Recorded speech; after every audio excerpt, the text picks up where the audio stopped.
ओम शांति। माया रूपी रावण अंत तक आएगी, है ना। ये किसी का क्वेश्चन भी था, ठीक है। तो आत्मा कर्मातीत है, आत्मा का कोई कर्म अपना नहीं होता है ना। कोई बंधन आत्मा का नहीं होता है, ठीक है ना। लेकिन कर्मातीत आत्मा के सामने, है ना, सारे माया आएंगे, सारे माया रूपी रावण अंत तक आएंगे। बाबा मुरली में भी बोलता है कि माया अंत तक आएगी, है ना। और ब्रह्मा बाबा को भी क्या था, अंत तक आया था ना। उन्होंने अपने अनुभव में बताया था ना कि योग और भोग की लड़ाई चल रही थी और लास्ट में किसकी जीत हुई, योग की जीत हो गई। भोग मतलब कर्म भोग भी आ रहे थे, ठीक है।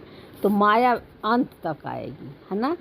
लेकिन माया अंत तक आएगी की मीनिंग क्या हुआ, है ना, इसको समझना बहुत ज़रूरी है।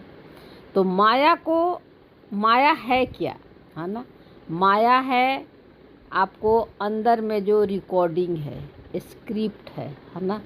थॉट, फीलिंग, बॉडी के सेंसेशन, कर्म इंद्रियां के अनुभव, मेमोरी, ये सब क्या है, माया है जो आत्मा के अंदर भरा पड़ा हुआ है, मन में भरा पड़ा हुआ है, ठीक है ना।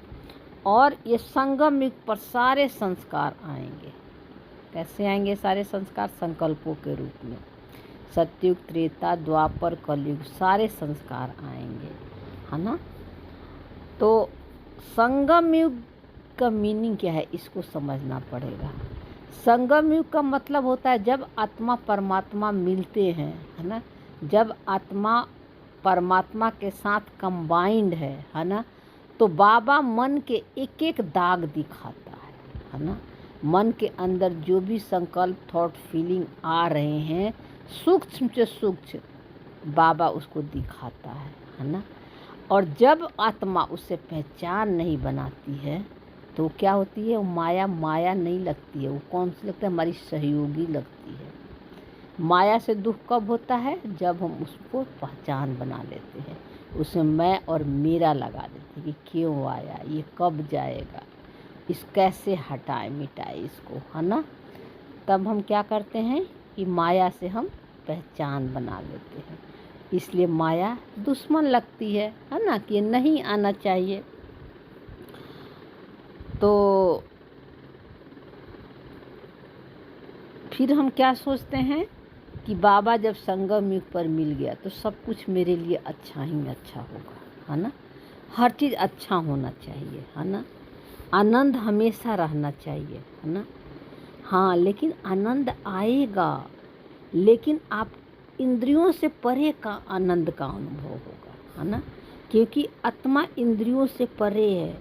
इंद्रियों का सुख और दुख का प्रभाव आत्मा पर नहीं पड़ता है। आत्मा की आनंद अति इंद्रिय सुख है, इंद्रियों से परे का सुख है। मन में कोई भी हलचल आ रहे हैं, संकल्प आ रहे, थॉट आ रहे हैं, बॉडी में सेंसेशन हो रही है, इमोशन आ रहा है ना। कोई भी संस्कार मन के अंदर चल रहे हैं, है ना।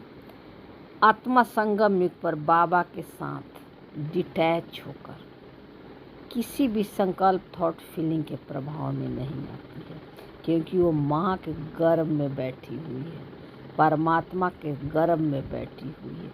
तो परमात्मा की पावर, है ना, उन माया रूपी संकल्पों से पहचान न बनाने की शक्ति देता है ना।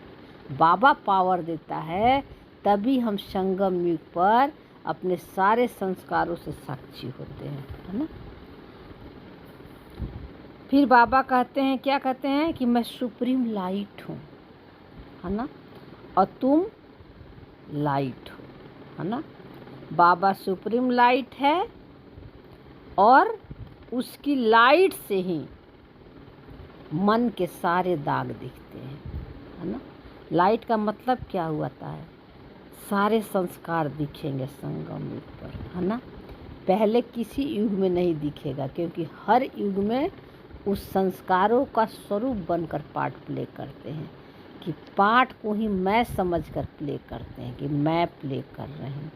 लेकिन संगम युग पर आत्मा सारे संस्कार को देखती है, किसी से पहचान नहीं बनाती है। यही संगम युग की विशेषता है। बाबा आता है तो सारे पार्ट से अलग करके दिखाता है कि देख तू सारे पार्ट से, ड्रामा से अलग है ना, अलग है ना। तो मन दुख ले रहा है ना, कोई प्रॉब्लम नहीं है ना। बॉडी में इमोशन और सेंसेशन आ रही है, ये भी कोई प्रॉब्लम नहीं है ना। लेकिन हमारा अटेंशन कहाँ है? स्वयं पर है ना, कि इन दुख और सुख के जो संकल्प मन में आ रहे हैं, इसके पीछे कौन है? मैं निराकार आत्मा, साइलेंट बीइंग हूँ, है ना। इसलिए एक दिन में जब आपकी ये स्मृति रहेगी कि हर संकल्पों के पीछे मैं साइलेंट बीइंग हूँ, निराकार हूँ, है ना।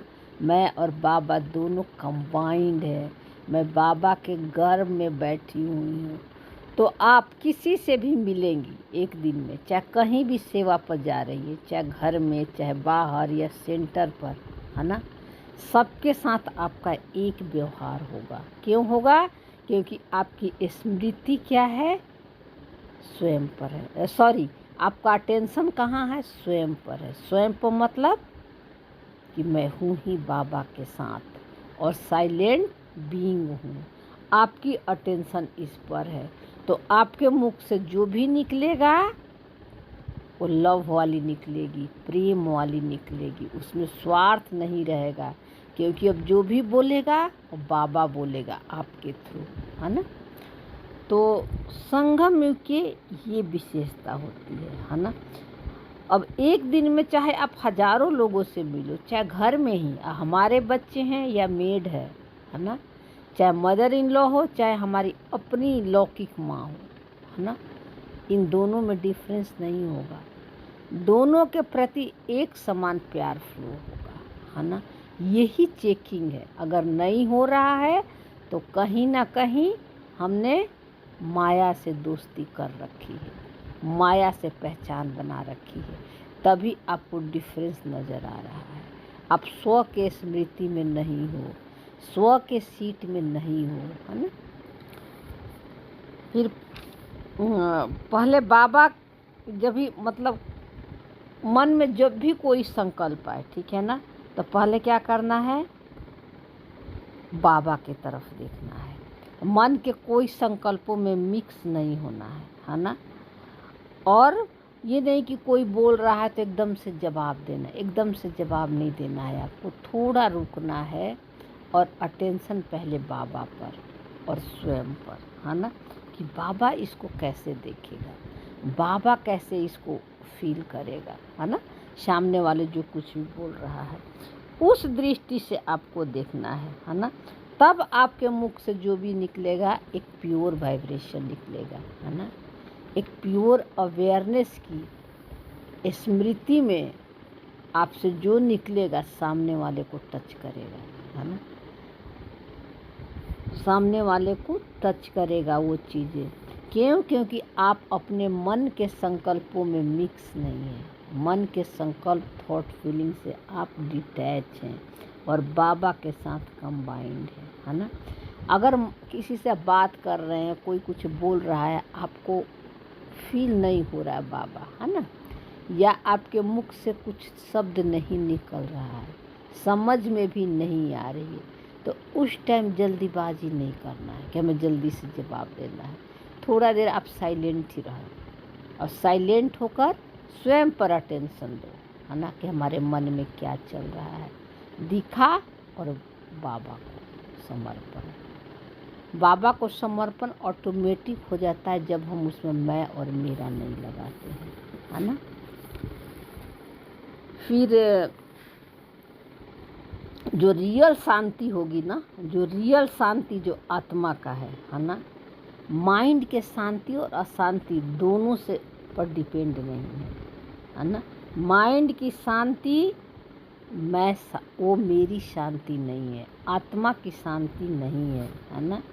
जैसे बाबा दिखाता है ना, एक मुरली में बोला था मटरूस का डॉल, है ना, कितने उसमें डॉल, एक के अंदर एक गुड़िया, एक के अंदर एक गुड़िया, 10 गुड़िया रहते हैं। उसी तरह मन में बहुत सारे संकल्प आ रहे हैं, आंधी तूफान की तरह सब आ रहे हैं, है ना। आपका धीरे धीरे एक एक लेयर कम होते जाएगा। मान लीजिए 5 लेयर कम हो गया, छठा लेयर पर आप पहुंच गए, है ना। तो आप वहाँ से भी साक्षी होना है आपको। ये नहीं कि कब तक होंगे, ये तो अभी तक आ ही रहा है, नहीं। जब तक 10 लेयर समाप्त नहीं होगा, समाप्त यानी मर्ज नहीं होता, तब तक आपको साक्षी होना है ना। और ये 10 लेयर कब तक, अंत तक कुछ ना कुछ आएंगे, है ना। क्योंकि आत्मा जो होती है ना, आती है ना, तो सिर्फ स्थूल और सूक्ष्म 2 ही वस्त्र नहीं पहनती है। संकल्प के, थॉट के, फीलिंग के, बॉडी के सेंसेशन के, इमोशंस के सारे कपड़े पहनती है ना। और सूक्ष्म संकल्पों को, इमोशन को, मेमोरी को भी वो कपड़ा पहनती है। और जहाँ बाबा है ना, और जब बाबा संगम युग पर मिलता है तो 0 पर आत्मा का रेफरेंस हो जाता है, यानी 0 पॉइंट पर खड़ा हो जाती है कि मेरा कुछ भी नहीं है ना, सब कुछ बाबा को समर्पण है। तो लास्ट तक सब कुछ दिखेगा, है ना। दोनों सारे संस्कार आएंगे, है ना, क्योंकि सारे संस्कार आपके अंदर है। ब्राह्मण और क्षुद्र दोनों संस्कार आएंगे। ब्राह्मण संस्कार में भी नहीं फंसना है और क्षुद्र संस्कार में भी नहीं फंसना है, क्योंकि ब्राह्मण ही न देवता बनते हैं, फरिश्ता सो देवता। तो सारे संस्कार आएंगे। पाठ तो अभी 2 ही चल रहा ना, अभी ब्राह्मण है संगम युग पर, फिर सारे क्षुद्र संस्कारों को मर्ज हो रहे हैं, मर्ज होते हुए देख रहे हैं, है ना। तो इन दोनों संस्कारों में नहीं फंसना है, अच्छे संस्कार में भी नहीं, बुरे संस्कार में भी नहीं। लेकिन हम कहाँ फंस जाते हैं, स्पिरिचुअल आइडेंटिटी में फंस जाते हैं, है ना।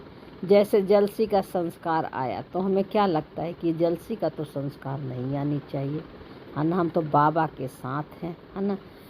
और ये आपको क्या लगता है कि ये गलत है, ये नहीं आनी चाहिए, मैं तो हूँ ही नहीं बाबा के साथ, ऐसे आपको फीलिंग आने लगती है, आती है ना। तो आत्मा 2 वस्त्र पहन लेती है। एक तो पहन ली कि जलस के फीलिंग आया, है ना, और दूसरा जो है उसमें मैं लगा दी कि जलस का फीलिंग आ रहा है मुझे, और दूसरा वस्त्र क्या हो गया, ये नहीं आनी चाहिए, है ना। और तीसरा फिर क्या करेगी, उसमें कौन सी पॉइंट लगाएगी, कौन सी पॉइंट ज्ञान के लगाऊं ताकि ये अच्छा वाला संकल्प आ जाए और ये उदासी वाला संकल्प चला जाए। उसको ख़त्म करने के लिए, चेंज करने के लिए फिर वो क्या करेगी, कोई ना कोई आधार ढूंढेंगी, है ना। तो अब हमको क्या करना है, इससे बाहर निकलना है। एक एक वस्त्र आत्मा पहनती है ना। और ये जो है ना सारे आ रहे हैं, ये सब कहाँ आ रहे हैं, सब मर्ज होने के लिए आ रहे हैं, है ना। अगर हमने इसको साक्षी होकर नहीं देखा तो आत्मा क्या करती है, मन बन जाती है, यानी मैं मन हूँ, मन में जो कुछ भी आ रहा है सब में मैं और मेरा लगा रही है ना। तो यहाँ पर मन जो है टेक ओवर कर लेता है और मन का बंधन फिर हो जाता है ना। आत्मा का बंधन फिर भी नहीं होता है, वो मन का कर्म बंधन होता है। आत्मा तो सो जाती है, अब संकल्प ही आपस में लड़ते रहते हैं, है ना। तो आत्मा संगम युग पर 0 स्टेट पर है, यानी 0 पहचान संकल्प, थॉट, फीलिंग से, और सारे संस्कारों को साक्षी होकर देखती है। इस बॉडी को भी नाम दिया हुआ है, जैसे जो कुछ भी आपकी बॉडी का नाम है, जैसे इस बॉडी का नाम किरण है ना। हाँ, और फिर अपने को हमने बॉडी समझ ली, है ना, कि किरण ऐसी है, किरण वैसी है, या किसी ने बोल दिया कि किरण तो ऐसी है, वैसी है, तो हमने उसको मान लिया, है ना, कि जो सामने वाला बोल रहा है वो सही है। हमने क्या किया, उससे सही समझ लिया, है ना। और फिर क्या होता है, अब इसको हटाने मिटाने के लिए, अपने को चेंज करने के लिए फिर हम दूसरे संकल्प ढूंढेंगे, है ना। तो इससे क्या होता है कि सारे संकल्प मिलकर है ना, जितने भी संकल्प मिलकर हैं एक पर्सनालिटी बन जाती है ना। तो इन संकल्पों से निकलने का बस एक ही रास्ता है, निरसंकल्प अनादि स्वरूप मैं असोचता अभोगता अकर्ता हूँ। क्योंकि परमात्मा के साथ कंबाइंड का मतलब असोचता अभोगता और कर्ता। असोचता मतलब मैं कोई भी थॉट नहीं हूँ, कोई भी विचार नहीं हूँ। अकर्ता मतलब मैं कुछ नहीं करती हूँ, है ना। अभोक्ता मतलब किसी भी संकल्प थॉट फीलिंग को ना हमें चेंज करने की इच्छा है, ना हटाने की, ना मिटाने की, है ना। सबको एक्सेप्ट करती है। ये असोचता अभोक्ता और कर्ता का मीनिंग है ना। तो धीरे धीरे क्या होता है, माइंड और बॉडी जो हमें रियल लगता है ये धीरे धीरे डिसॉल्व होने लगती है ना। बॉडी में रहते हुए ऐसा महसूस होता है कि मैं माइंड बॉडी नहीं हूँ, है ना, इससे अलग हूँ। ये अवेयरनेस आने लगती है। और फिर माइंड बॉडी में जो कुछ भी खेल चलता है संस्कारों को, उसको साक्षी हो जाते हैं। और जब साक्षी अंतर्मुखता का सीट ही एंड तक रहेगा, लास्ट तक आपको करना है इस पार्ट को। ये नहीं कि अभी ख़त्म हो जाएगा। बस फ़र्क है कि अभी साक्षी होकर उसे पहचान नहीं बना रहे हैं, है ना, मैं और मेरा नहीं लगा रहे हैं। और लास्ट में भी मैं साक्षी हूँ ये भान ख़त्म हो जाती है। अभी तो है ना कि हम साक्षी हो रहे हैं सब, लेकिन एंड में ये भान भी ख़त्म हो जाता है। आपको दिखेगा और आपको लगेगा क्या है, ये सब वाइब्रेशन और एक एनर्जी है ना। और इसी में देखो किसी ने पूछा था कि बॉडी वाइब्रेशन और एनर्जी की कैसे बनी हुई है। तो वाइब्रेशन और एनर्जी क्या है, मतलब सॉलिड आपको नहीं दिखेगी, परमानेंट नहीं है। जो चीज़ें चेंज होती है ना, जैसे कोई आईसीयू में एडमिट हो जाता है तो उसके अंदर जो मशीन लगा देते हैं तो बाहर में उस कंप्यूटर पर क्या दिखाता है, लाइन आ रही है जा रही है, आ रही है जा रही है। ये एक वाइब्रेशन और एक एनर्जी है। वाइब्रेशन और एनर्जी देखने से संस्कारों को माइंड की डुअलिटी ख़त्म होने लगती है ना। दुख और सुख से ऊपर उठ जाते हैं, है ना। बॉडी में दुख भी आ रहा है, दर्द भी हो रही है, मन में बहुत सारे संकल्प आ रहे हैं, उदासी का, ईर्ष्या का, डर का, हम उसको क्या कहते हैं, ये एक वाइब्रेशन है, ये एक एनर्जी है। तो देखो आपने क्या किया, आपसे उनको पॉजिटिव संकल्प जा रहा है। तो धीरे धीरे ये जो निगेटिव वाली संकल्प सब आ रहे हैं ना, दर्द वाली, दुख वाली, इसमें आपने मैं और मेरा नहीं लगाया। उसका इलाज करना है, जो पॉजिटिव एक्शन लेना है ना, लेकिन बस मैं और मेरा नहीं लगाना है ना। तो आप अनुभव करोगे, है ना, कि ये बॉडी वाकई में एक वाइब्रेशन की बनी हुई है, एक सेंसेशन है ना। क्योंकि बॉडी भी तो ऐसे भी संस्कारों से बनी हुई है ना। ये सृष्टि कैसे बनी है, संकल्पों से बनी है ना। तो जब सृष्टि संकल्पों से बनी है तो बॉडी भी तो संकल्पों से ही बनी हुई है, संस्कारों से बनी हुई है ना। तो अब ये संस्कार क्या है, आ रहे हैं जा रहे हैं, है ना। जैसे कि पानी को गर्म करते हैं, क्या कहता है, भाप बनकर ऊपर उड़ जाता है ना। तो आप जैसे अंदर में जो सोचते हो वो बाहर में वाइब्रेट होती है, वही एनर्जी होती है। तो आप वाइब्रेशन और उसको समझोगे संस्कारों को, तो बाहर में क्या जाएगी, है ना। आप सबको लिविंग देख रहे हो, सबको प्यार से एक्सेप्ट कर रहे हो, किसी के प्रति ईर्ष्या और द्वेष नहीं है ना।